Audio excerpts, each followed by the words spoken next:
Pilot ആണ്.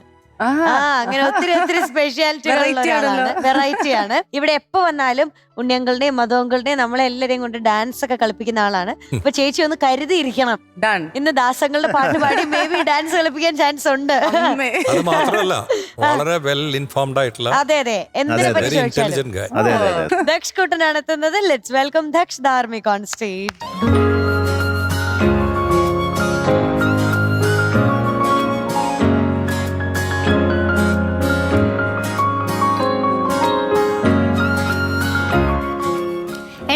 தெரியுமா, தாசர் ஃபர்ஸ்ட் எல்லாம் சினிமால பாடுறதுக்கு முன்னாடி ரொம்ப கஷ்டப்பட்டிருக்கா. பட்னி கடந்திருக்கா, ടാപ്പ് വെള്ളം കുടിച്ച് പശി അടക്കിയിരിക്കാ. അത് മാത്രമൊന്നുമല്ല, കുറെ മ്യൂസിക് ഡയറക്ടേഴ്സ് ദാസാറിനെ റിജക്ട് ചെയ്തിട്ടുണ്ടല്ലോ. അപ്പടിയാ? ഫ്യൂച്ചറിൽ നമ്മളൊക്കെ വലിയ പാട്ടുകാരാകുമ്പോൾ നമുക്കിങ്ങനത്തെ സ്ട്രഗിൾസ് ഒന്നും ഇല്ലല്ലോ. ബാക്ക് സ്റ്റോറി ആയിട്ട് പറയാം.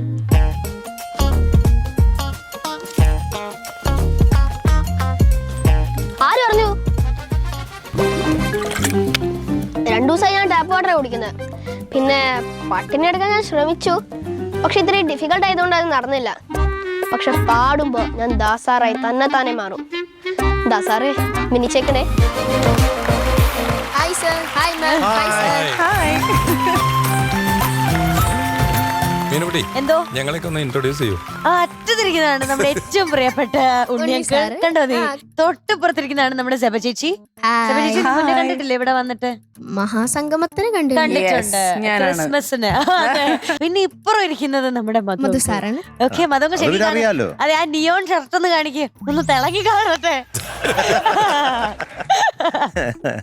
എന്തൊക്കെയാണ് പുതിയ ഇൻഫർമേഷൻസ്? അതെ, ദാസങ്ങളുടെ പറ്റി എന്തെങ്കിലും? ദാസങ്ങളുടെ ബർത്ത്ഡേ സ്പെഷ്യൽ അല്ലേ ഈ എപ്പിസോഡ്? ദാസാർ ഏത് പാട്ട് പാടിയാലും നമുക്ക് എല്ലാവർക്കും അറിയാലോ, ദാസാറിന്റേതായിട്ടുള്ള ഒരു മാജിക് ആ സോങ്ങിൽ ഉണ്ടാവുമല്ലോ. പിന്നെ ഈ സോങ് തന്നെ പറയുകയാണെങ്കിൽ വെസ്റ്റേൺ ഉണ്ട്, ക്ലാസിക്കൽ എലിമെന്റ്സ് ഉണ്ട്, ഇതെല്ലാം കൂടി മിക്സ് ആയിട്ടുള്ള ഒരു സോങ് ആണല്ലോ. പിന്നെ ഈ പാട്ടില് പറ്റി പറയുകയാണെങ്കിൽ തന്നെ ദാസാറിന്റെ താളത്തിൽ ഭയങ്കര കൺട്രോൾ ആണെന്ന് എനിക്ക് ആദ്യം അറിയുന്നു. പക്ഷെ എന്നാലും കുറച്ചും കൂടി ഒരു അതെങ്ങനെ മനസ്സിലായി? അത് ഇതിലൊരു ലൈൻ ഉണ്ട്, പൂക്കും. അത് ഓഫ് ബീറ്റ് പോകുമ്പോ വെറുതെ താളത്തിനെ പറ്റി ഒരു ധാരണ ഇല്ലാത്ത ആൾക്ക് പാടാൻ പറ്റില്ലല്ലോ. അപ്പൊ അത്രയും പറഞ്ഞിരുന്നോ? ഇല്ല. പിന്നെ എങ്ങനെ പറഞ്ഞ എങ്ങനെ മനസ്സിലാവും? രാജീവം. അങ്ങനെ പറ.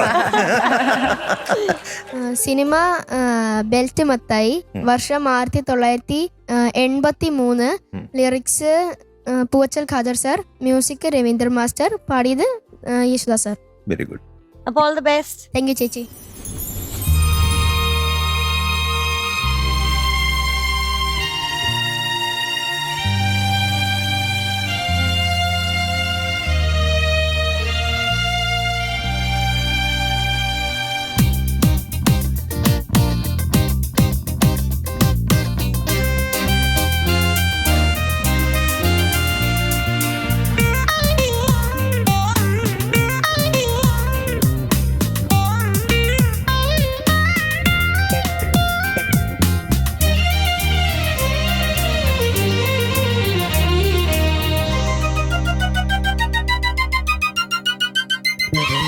രാജീവം വിടരും നിൻമിഴികൾ,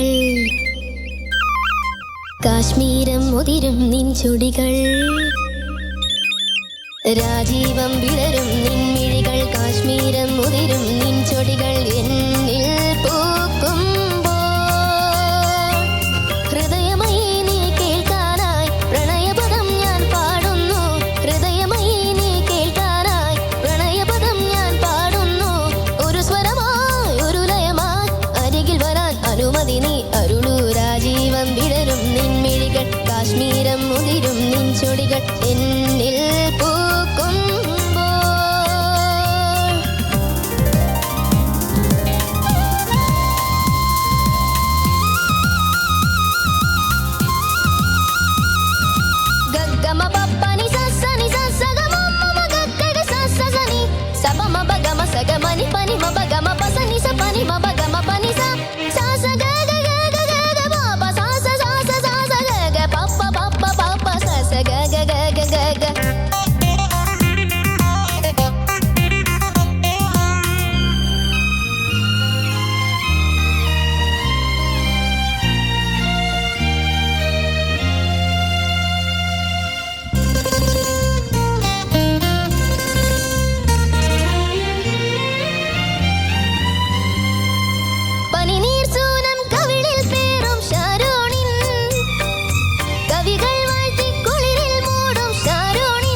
രാജീവം വിടരും നിൻമിഴികൾ കാശ്മീരം മുതിരും നിൻ ചൊടികൾ എന്നിൽ പൂക്കുമ്പോൾ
രാജീവം വിടരും നിൻമിഴികൾ കാശ്മീരം മുതിരും നിൻ ചുടികൾ എന്നിൽ പൂക്കുമ്പോൾ ഹൃദയമയി നീ കേൾക്കാനായി പ്രണയപദം ഞാൻ പാടുന്നു ഹൃദയമയി നീ കേൾക്കാനായി പ്രണയപദം ഞാൻ പാടുന്നു ഒരു സ്വരമായി ഒരു ലയമായി അരികിൽ വരാൻ അനുമതി നീ അരുളൂ രാജീവം വിടരും നിൻമിഴികൾ കാശ്മീരം മുതിരും നിൻ ചുടികൾ എന്നിൽ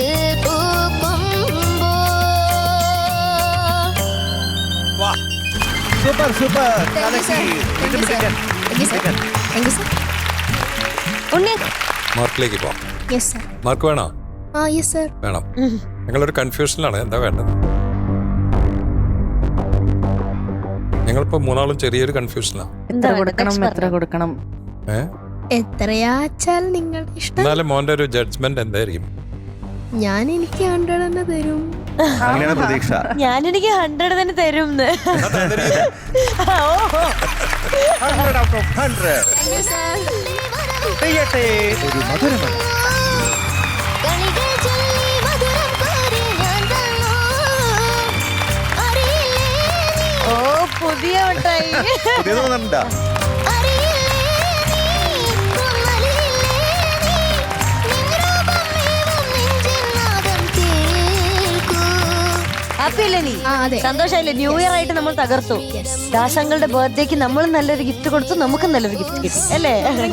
അതെ. ഓക്കെ, ടാറ്റ. നീ